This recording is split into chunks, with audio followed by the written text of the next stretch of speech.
मंजिलें कहाँ आसान होगी, पल पल कठिनाइयों से लड़ना पड़ता है। मंजिलें कहाँ आसान होगी, पल पल कठिनाइयों से लड़ना पड़ता है। और राम के आगे सिरी लगाने को, राम के आगे सिरी लगाने को दर दर जंगलों में भटकना पड़ता है। दर दर जंगलों में भटकना पड़ता है। मैं सन्नी खाटियान एक्सप्लोरिंग एजुकेशन में आपका स्वागत करता हूं। हमेशा की तरह आज हम शुरू करेंगे एक और हिंदी न्यूज़पेपर की करंट अफेयर्स की क्लास, जिसमें हम उस दिन हिंदी न्यूज़पेपर से आए हुए क्वेश्चन के साथ साथ उनसे जुड़े हुए स्टैटिक चीजें भी देखते हैं, साथ में उसका कॉन्टेक्स्ट भी देखते हैं, और वहां से जो आपकी जिस भी देश का मेंशन हुआ है उसकी कैपिटल और करेंसी के बारे में हम बात करते हैं। पहला क्वेश्चन जुड़ा जुड़ा हुआ है सिटीजनशिप अमेंडमेंट एक्ट से। तो इसके बारे में मैं बता दूं, जो सिटीजनशिप अमेंडमेंट एक्ट है उसके तहत क्या किया गया है, 6 कम्युनिटी जिसमें मुस्लिम कम्युनिटी शामिल नहीं है और 3 हमारे पड़ोसी देश पाकिस्तान, बांग्लादेश और अफगानिस्तान, यहाँ से आने वाले शरणार्थियों के लिए भारत की नागरिकता इनको प्रोवाइड कराई जाएगी। और उसके लिए जो पहले हमारे कॉन्स्टिट्यूशन में 12 साल की लिमिट रखी थी कि एटलीस्ट 12 साल तक रह रहे हो आप, जिसको नेचुरलाइजेशन कहते हैं, उसकी एज की लिमिट को 12 से घटाकर 5 साल कर दिया गया था। तो उसी के कॉन्टेक्स्ट में ये है कि जो अपना सिटीजनशिप अमेंडमेंट एक्ट है, इसमें मेंशन नहीं है, इसमें मेंशन नहीं है, किस चीज का मेंशन नहीं है, इसमें मेंशन नहीं है कि अगर आप वो डॉक्यूमेंट प्रोवाइड नहीं कर पाए तब आपका क्या होगा, ये चीज इसमें मेंशन नहीं है। तो एक कम्युनिटी जो बहुत पुराने टाइम से बांग्लादेश से आकर भारत में रह रही है, मेटवा कम्युनिटी, वो अभी इस वजह से क्या है, थोड़े से सस्पेंस में है कि क्या उनको भारत की नागरिकता मिल पाएगी कि नहीं मिल पाएगी।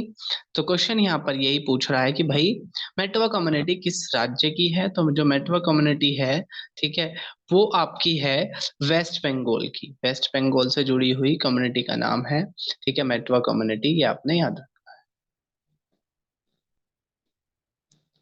नेक्स्ट अगर हम क्वेश्चन की बात करें तो नेक्स्ट क्वेश्चन जुड़ा हुआ है भारत रत्न से। अभी क्या था, अभी 5 व्यक्तियों को इस साल भारत रत्न मिला है, उनमें से 4 से रिलेटेड मैंने क्वेश्चन डाले हैं। तो आपको ये बताना है कि कौन सा गलत है। तो पहला कह रहा है नरसिम्हा राव, जो भारत के 9वें प्राइम मिनिस्टर थे, और LPG policy, liberalisation, privatisation, globalisation, जिसको इकोनॉमिक रिफॉर्म भारत ने किए थे 1991 में, उससे जुड़ी हुई ये पॉलिसी है। भारत ने एक्सपोर्ट इंपोर्ट करना शुरू कर दिया था, भारत ग्लोबलाइज हो गया था, भारत में प्राइवेट कंपनियां बनने लग गई थी, और साथ ही साथ, ठीक है, नई कंपनियों के लिए लाइसेंस मिलना क्या होता, इजी हो गया था, ठीक है।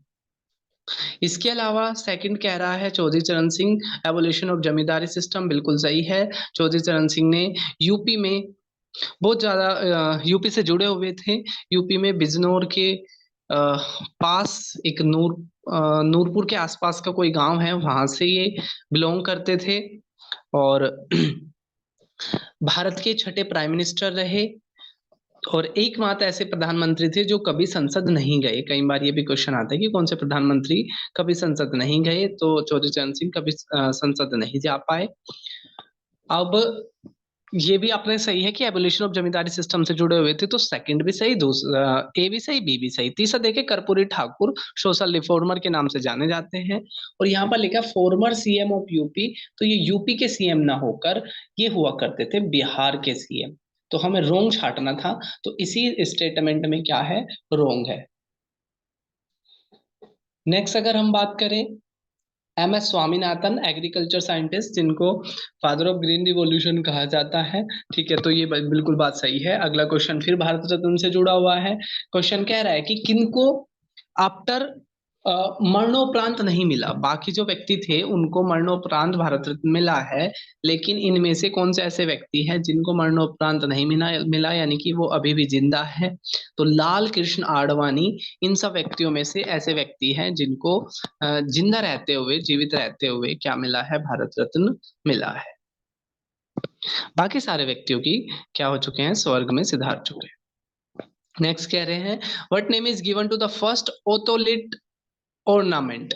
अब की बात, पहली बार क्या गया है, मछलियों के ओटोलिट से क्या किया गया है, एक ज्वेलरी बनाई गई है। ये अपने तरह का पहला ऐसा एक्सपेरिमेंट है, और जो भी चीज पहली होती है वहां से आपके एग्जाम में क्वेश्चन आने के ज्यादा चांसेस होते हैं। तो क्वेश्चन पूछ रहा है कि पहले फिश ऑटोलिथ का क्या नाम दिया गया है, तो सी जेम्स करके इसका नाम दिया गया है। सी जेम्स, ये इसका सही आंसर हो जाएगा। बाकी नाम आपको कंफ्यूज कर सकते हैं, ब्लू जेम्स जो नहीं है, ओशनिक जेम्स जो भी नहीं है, सी जेम्स इसका सही आंसर हो जाएगा। A is the correct answer.